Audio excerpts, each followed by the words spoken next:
В завершении выпуска. 2 года назад в поселке Тикси-3 вместе с воинской частью закрылся и детский сад, который относился к Министерству обороны страны.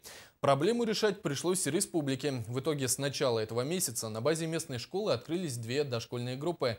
С подробностями Ольга Григорьева. Летом 2014 году из средств местного бюджета было выделено 1,5 миллиона на реконструкцию комнат для детского сада при школе.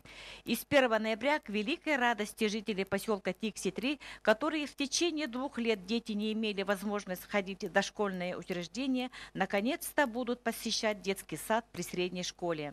В стенах нашей уютной школы мы открыли 2 дошкольные группы.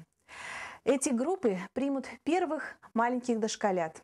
Я надеюсь, что им будет очень уютно и радостно здесь находиться.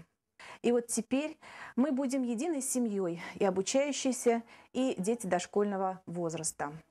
Надеюсь, что детский сад будет пополняться, и детей в нем будет все больше и больше. Детский сад рассчитан на 30 детей. Для этого сделан хороший ремонт. Мебель передана из старого садика, принадлежащего Министерству обороны.